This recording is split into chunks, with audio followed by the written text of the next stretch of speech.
All right, class. In chapter 9, we're going to be looking mainly at water and minerals as nutrients. And so I'm going to introduce both of these to you briefly, and then we'll kind of take a little closer look at each category. And so, it's no surprise that water is very important for our overall health and diet and nutrition. And as living organisms, we need water, of course. Just a couple of little highlights about it that you can see here on this slide. Water, it's H2O, two hydrogens, one oxygen. There's no need to digest it any further. It basically absorbs into our bloodstream very easily. You may be surprised that it makes up as much as the minimum amount of water in the body is about 50%. More average is probably 60 to 70% of our body weight. So that's really a significant amount of water in our bodies. The other thing to kind of mention here, you may not realize, is we're not really talking about an energy source when you're dealing with water. It's needed for, metabolic reactions to take place. So it has a role in our energy production, but itself is not, the molecule itself or the compound itself of water really has no energy value associated with it. And so I like this table 9.2 in the chapter. It kind of highlights some of those main functions of water. Some of this, a lot of this really goes back to its chemistry, its original chemistry there. In other words, those hydrogen bonds that you may have remember looking at in some basic chemistry, the hydrogen bonds there between the hydrogen and of one water molecule and oxygen and another molecule of water. Those create some very special properties that make it what it is and give it its importance. So, for example, it's a very good solvent. Sometimes you see this called the universal solvent, but it's very good at dissolving other polar type of compounds in the body.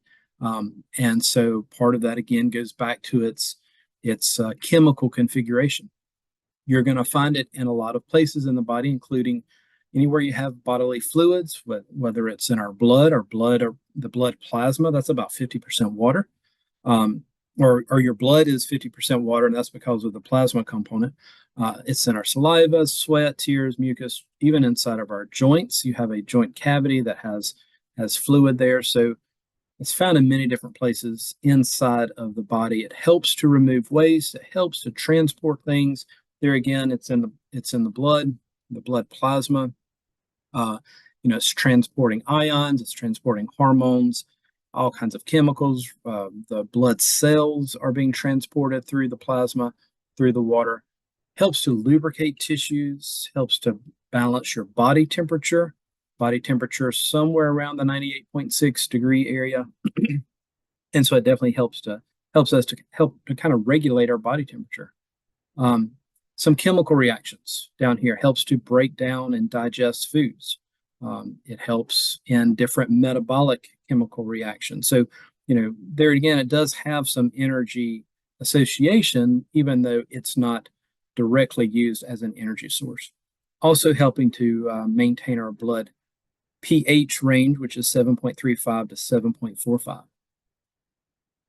Now, the other main topic of the chapter as a whole are minerals. Minerals are micronutrients, just meaning that we need less amount of these compared to something like carbohydrates or proteins or lipids. They're still very important. They generally are considered to be essential. In other words, there's that term we've seen multiple times. Essential means we have to have these in our diet. We're not producing minerals inside of our body. Our body will store minerals, but we're not making them on our own, and so they're essential. We have to have these ingested in order to obtain these minerals. They do categorize these as basically on kind of like a quantity basically major minerals, those that you need a little bit more of, and you need about 100 milligrams roughly on average per day. And so you can see you don't have to necessarily memorize each one, but you can imagine the ones that you've probably thought of or heard about more often, like calcium or chloride, magnesium, potassium, sodium. Some of these, we realize we need more of these as mineral sources than you do some other types. If you need less than 100 milligram per day, then they're referred to as trace minerals. Chromium, copper, fluoride, iodine, iron, manganese, molybdenum, selenium. I think the last group is a little interesting here. It's possible that these are essential minerals. It's possible there's still research to be done in this area to kind of find out what effect, if any, certain minerals have on the body. Even something like arsenic that we know of is a poison, but there's some research that suggests that the very smallest amount can be used in some metabolic reactions. Boron, lithium, nickel, silicon, and vanadium. So let's go back, and now we're kind of going to focus a little bit in on water a little bit more closer. We know the word dehydration means that our body is becoming depleted of water. We need to hydrate our bodies, keep our bodies hydrated. And, it just, a lot of times it depends on how hydrated we are is going to be depending on how active we are. What are the conditions we're in? And so, are we taking in enough fluids versus how much fluid are we depleting from our bodies? Maybe it's a hot day and we're outside a lot and we're sweating a lot, or we're very active. Physical activity is going to increase the demand to get more water inside of the body because you're losing water faster. So, and we're going to kind of talk about that balance in this part of the chapter. One thing to note is that dehydration is a serious condition, especially when it gets very severe, and it's in fact a life-threatening condition. So it's very important to make sure that we are, getting the proper hydration. All right, so in the discussion of water and its importance, one of the concepts we have to really look at is diffusion and osmosis. Even though this is not really a basic general bio class or chemistry class, it's kind of important to understand how water is affecting our overall hydration. Our cells inside of our body have to be able to balance the amount of water that they have. They have to be able to move water back and forth across the membrane. So these two terms kind of come into play here. If you remember, diffusion is just movement of anything from a high concentration to low concentration. So in the figure, the diagram, they say, okay, I've got two sides here. I've got a separation or division here. On one side, I'm going to put some type of molecule substance, in this case, some red dye. And so I've got an area that's higher, has a higher concentration of that red particle, that red dye, and a side that has a lower concentration. So just on the laws of basic diffusion, no energy required, going from high concentration to low concentration, given a certain amount of time, then these will balance out and they'll become basically at an equilibrium. It's roughly the same concentration on both sides of this membrane. Same type of thing happens with water. Water wants to go move across a membrane. And so in this diagram below, you see you've got two sides of a container. This could be a cell, a cell on the inside versus the fluid on the outside of the cell. But in any case, you've got a container, you've got a membrane here. This is called a selectively permeable membrane. Sometimes you see that called semi-permeable. Just means that allows for water molecules to go across, but it prevents other things like the solute from moving. Notice you got two different sides. You got side A, side B. And then you can see here that the little small dots represent the water amount.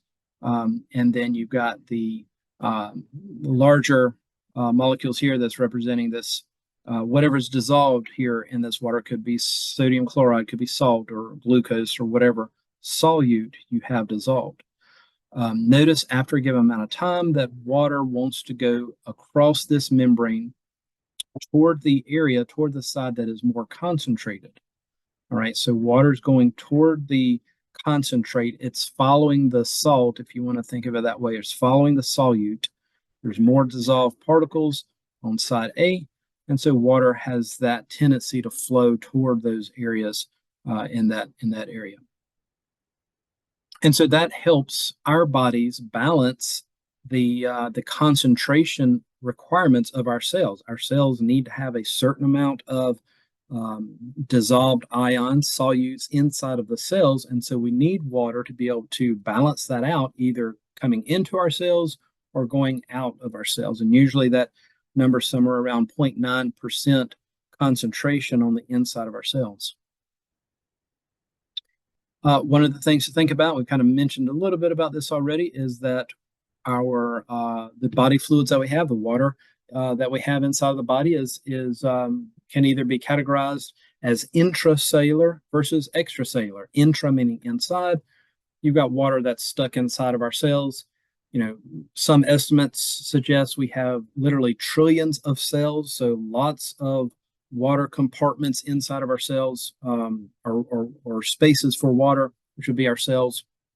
And so they estimate about 2/3 of all of that body fluid is actually intracellular, inside of the border of our membranes of the cells. Okay, but like I said, it's always moving back and forward through the membrane. If it's on the outside, then it's extracellular. So if you're talking about blood plasma, the water inside of our blood, that's extracellular. It's still confined within, our blood vessels, but it's not inside of a cell directly.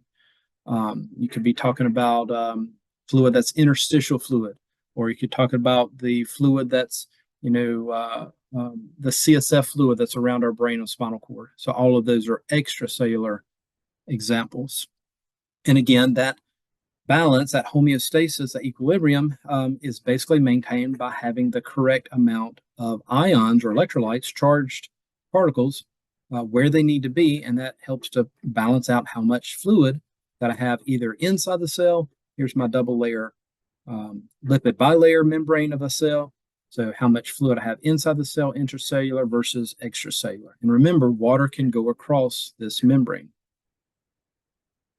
So it's really a balance. Keeping the proper hydration is really a balance. And so this slide is just kind of talking about where are we getting the water inside of our bodies. By far, most of it's coming from the foods and the drinks in our day-to-day diets, right? In our what we're eating each day and drinking each day. And so whether it's, whether we're drinking it as how many of our 8-ounce cups of water that you're trying to drink, if you're trying to go for 60 ounces of water every day or something like that, then that's part of that water, but also the water that's in our food that we eat, especially fruits that have, like melon type fruits that have a lot of water content there, even vegetables that having some fruit, some water there. That's part of our intake. Technically, we're making a small amount of water. If you go back and study things like cell respiration, if you remember like glycolysis and the citric acid cycle, remember that end electron transport system or chain there at the end, that's actually making a lot of that ATP energy, but it's also producing a little bit of water.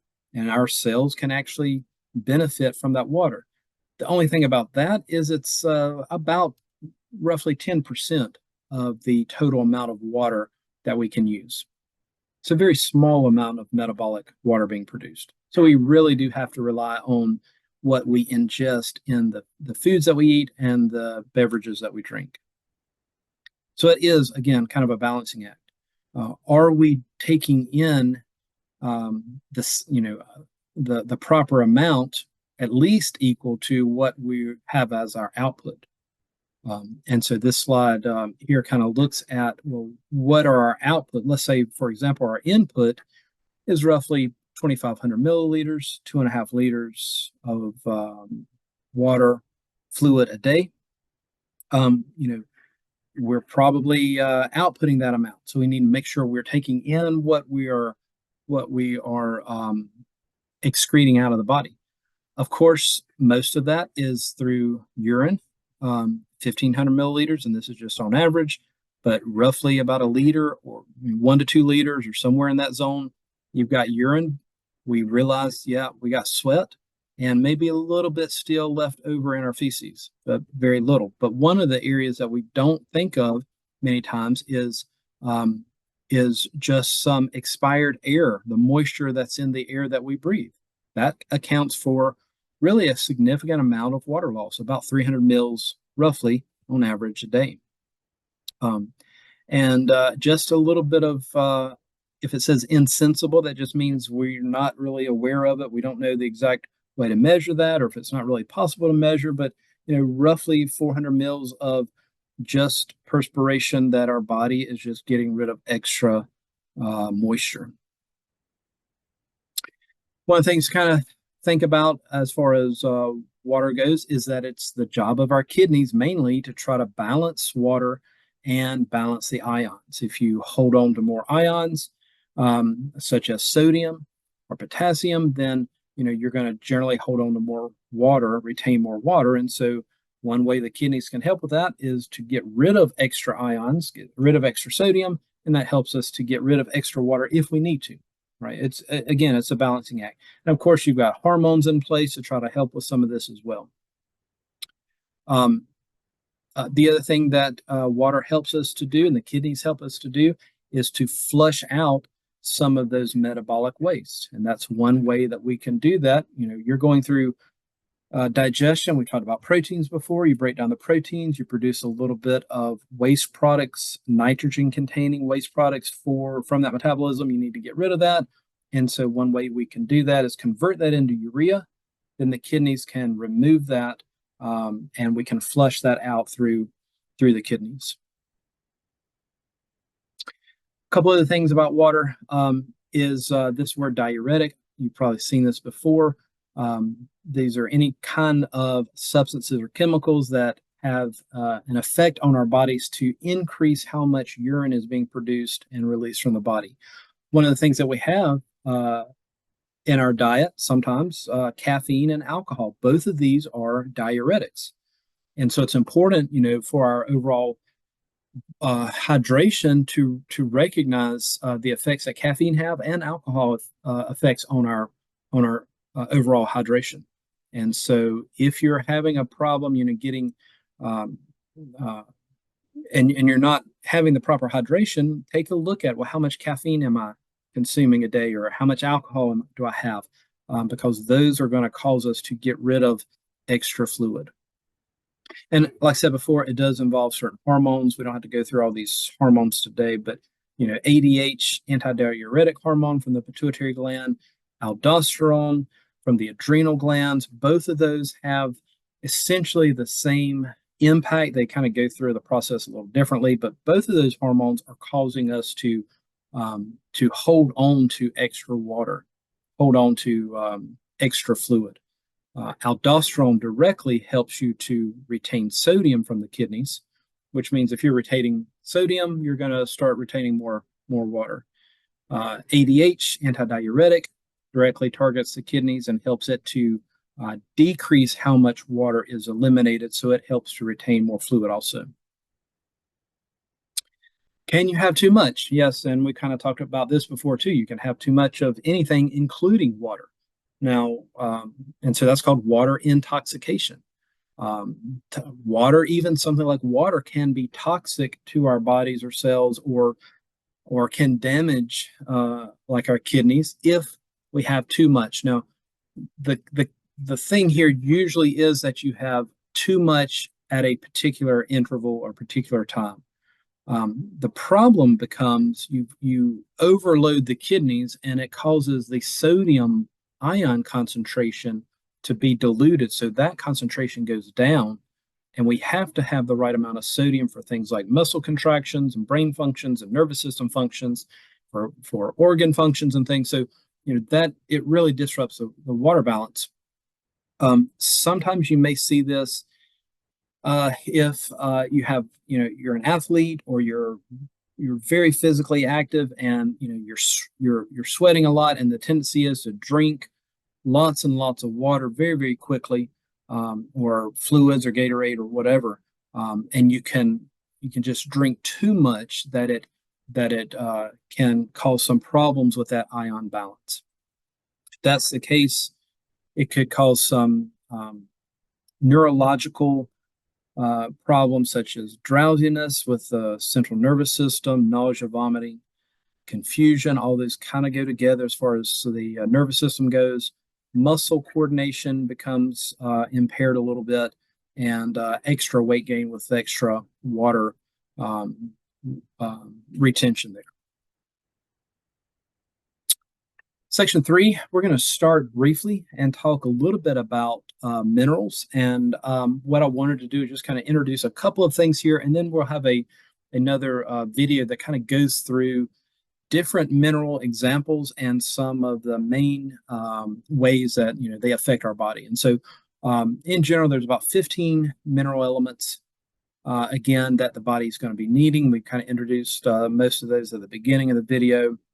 Remember that minerals are micronutrients. You're usually talking about milligrams or even micrograms, very, very small amounts. And so we're going to see a lot of different functions for minerals. It could be the structural components of tissues. Calcium is very important for bone. It could be fluid balance, things like sodium and potassium, trying to maintain the proper water fluid balance inside of our cells and things. It could be a cofactor. Some of the metabolic related minerals serve as cofactors. In other words, they help enzymes become activated or stimulated or turned on, however you want to kind of call that. They actually bind to like a particular site on an enzyme, such as magnesium does this quite a bit, to help that enzyme work. The enzyme works, and that causes that chemical reaction to proceed in a forward direction. So I'm going to pause here. The first one we're going to look at is calcium. Thanks, guys.